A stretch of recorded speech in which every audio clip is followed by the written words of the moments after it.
I've started to learn a lot from our revered chiefs here. First of all, there was a request. There was a request for the extension of the period.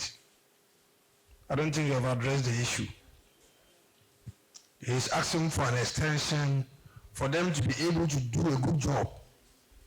So instead of 2 weeks, the request is that it should be 1 month. I think we have to grant that period. So instead of 2 weeks, it should be extended to 1 month. The second issue of some people coming with small-scale licenses. When the NDC administration took over, the first thing the minister did was to suspend or cancel or revoke all licenses that were given out after the elections. And so if anybody comes to you with any license dated after the elections, it is invalid and the person should not be allowed to use it to mine.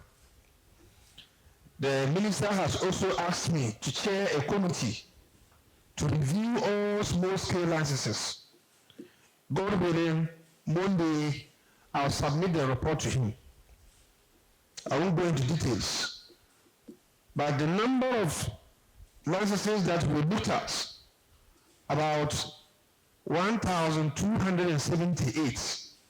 From where I stand, only 316 didn't have problems.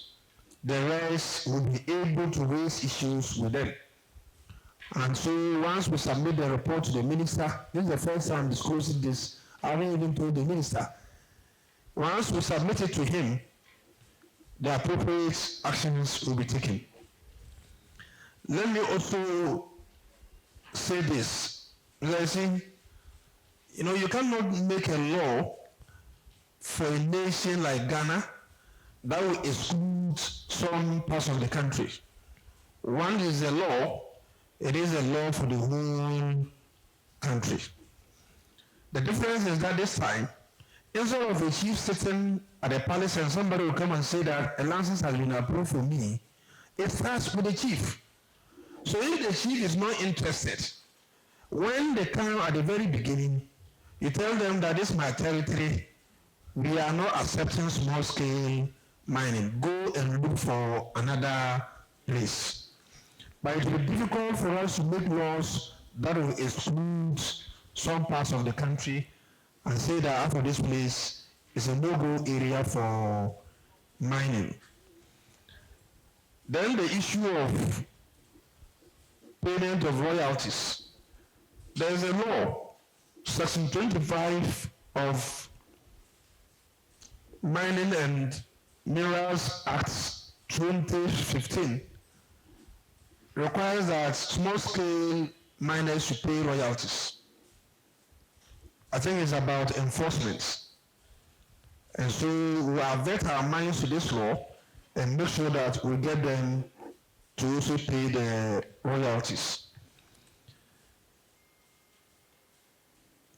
Let me finally say that we are here because we believe that by the time you be here, by the time you bring your inputs, we would have learned so much from you. And so whatever we are doing here are just proposals. And the law-making process is that we have to engage stakeholders. Now this law will come to, this bill will come to Parliament and we will take it through all the processes. So whatever input you make here will be taken on board in the law processing journey. But because I stand far, I can't see the name. Nana, who's at the last seat there? Nana Jabi, wonderful. You cannot ask him or ask this house to amend the law that they haven't seen. What is the default in the current law? And what do you seek to amend? All this must be made available to them. And then again, clause by clause, we are taking this clause out. Why? You say the reason. We are bringing in this clause. Why? You say the reason. We will make all these things available to you so that you at your leisure time can go through the bill one after the other. No, this place that they say they are bringing this, no, they shouldn't bring it. Our opinion is that they should do it this way. So you can create a column and put your remarks, then you submit that report to us. I have so much confidence in this house that at the end of the day, you will help us to do a law that will stand the test of time. I'm grateful.